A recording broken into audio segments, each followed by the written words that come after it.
O Senhor esteja convosco. Ele está no meio de nós. Proclamação do Evangelho de Jesus Cristo segundo João. Glória a vós, Senhor. Houve uma festa dos judeus e Jesus foi a Jerusalém. Existe em Jerusalém, perto da Porta das Ovelhas, uma piscina com 5 pórticos, chamada Betesda em hebraico. Muitos doentes ficavam ali deitados, cegos, coxos e paralíticos. De fato, um anjo descia de vez em quando e movimentava a água da piscina. E o primeiro doente que aí entrasse, depois do borbulhar da água, ficava curado de qualquer doença que tivesse. Aí se encontrava um homem que estava doente havia 38 anos. Jesus viu o homem deitado e, sabendo que estava doente há tanto tempo, disse-lhe: Queres ficar curado? O doente respondeu: Senhor, não tenho ninguém que me leve à piscina quando a água é agitada. Quando estou chegando, outro entra na minha frente. Jesus disse: Levanta-te, pega na tua cama e anda. No mesmo instante, o homem ficou curado. Pegou na sua cama e começou a andar. Ora, esse dia era um sábado.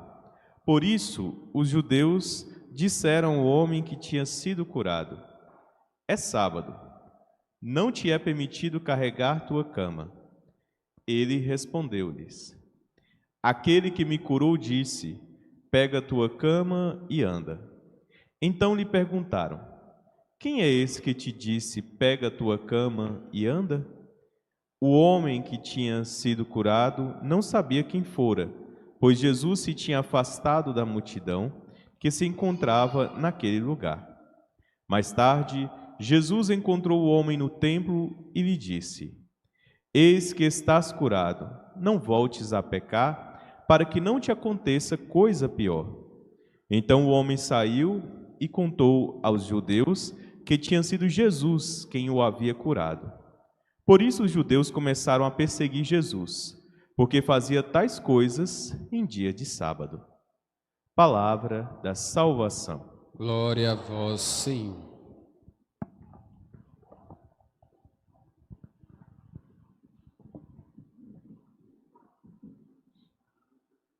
No último domingo, nós tivemos a oportunidade de refletir sobre a cura do homem cego de nascença, capítulo 9 do Evangelho narrado por São João. Hoje, nós vemos uma outra cura deste homem que está ali, à beira da piscina de Betesda, e também necessita de uma cura. Mas nós vemos 2 sentimentos diferentes. O do homem do domingo, nós vemos de alguém que colabora para que as pessoas entendam quem é Jesus. Através do seu testemunho, através dessa aceitação daquilo que Jesus havia realizado na sua vida, ele é capaz de, inclusive, defender Jesus diante das autoridades judaicas. O homem de hoje talvez conservou alguma gratidão em seu coração, isso o Evangelho não especifica totalmente, mas comete algumas dificuldades, assim a gente pode chamar, quando ele meio que acaba denunciando Jesus para as autoridades. Não é que Jesus tinha medo das autoridades judaicas, ou tinha medo de realizar milagres contrariando a vontade deles, mas é porque em determinados momentos nós depararmos com os capítulos do Evangelho, nós vamos vendo que estamos ainda no início do ministério de Jesus, e nesse início ele queria, claro, que as pessoas compreendessem qual era o mistério que estava sendo revelado através dele. Ele sabia que a partir do anúncio que ele haveria de fazer, as pessoas, com certeza maquinariam coisas ruins contra ele, como foi de fato o que aconteceu. Mas ele precisava também preservar o anúncio dessa missão, precisava conviver com seus discípulos. E é por isso que existe aquele termo chamado segredo messiânico, No Evangelho narrado por São Marcos, a gente vê diversas vezes Jesus realizando algum milagre, pedindo este segredo para as pessoas. Não é, como dissemos, um medo de Jesus, mas na verdade uma prudência, assim a gente pode dizer.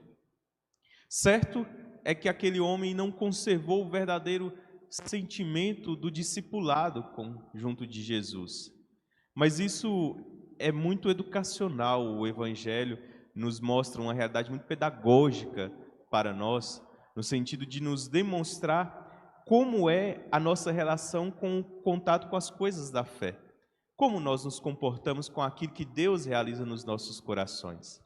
Então nós temos três momentos, três instantes aqui na narrativa do Evangelho de hoje, de alguém que está à espera, assim como muitos de nós talvez estamos à espera de coisas que aconteçam nas nossas vidas. E talvez por causa da nossa incapacidade, por causa da nossa natureza humana, estamos limitados a talvez não conseguirmos exatamente aquilo que queremos. Certo é que nós nunca podemos perder a fé naquilo que é a confiança, a vontade de Deus e a sua providência nas nossas vidas. Mesmo que Deus não realize as coisas como nós achamos que devem ser realizadas, Deus, precisa agir no nosso coração e nós precisamos, aceitar esse agir de Deus para que ganhemos a salvação. É justamente disso que nós falávamos no último domingo, quando falávamos da dimensão da esperança e da confiança que o pobre, no sentido evangélico, tem em seu coração. Quanto mais nos fazemos pobres, quanto mais nos fazemos pequenos para o reino de Deus, mais nós aceitamos as graças que dele vêm de bom grado, com um coração totalmente reverente a este mistério que o Senhor celebra conosco. Um segundo momento, nós vemos essa aproximação de Jesus junto daquele homem.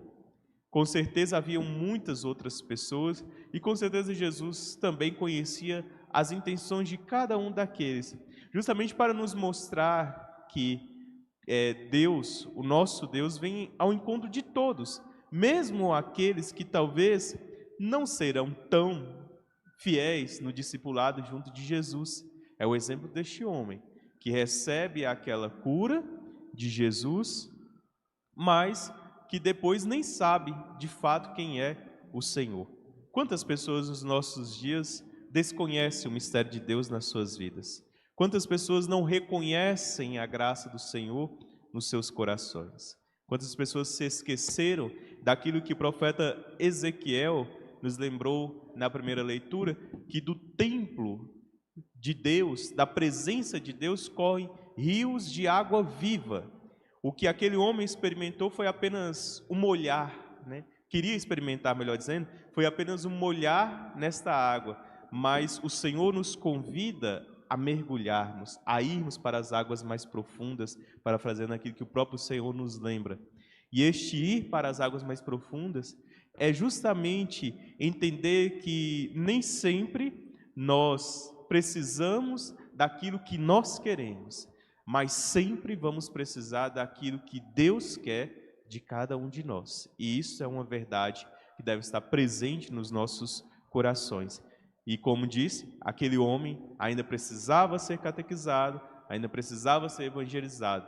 O Evangelho não dá notícia se ele, mais à frente, vai ser um dos seguidores de Jesus, mas certo é que este incômodo que causou nos judeus, e é aí o terceiro momento, demonstra a realidade da dureza do coração de muitas pessoas. E aí está uma outra realidade que também é muito catequética para nós nesta liturgia.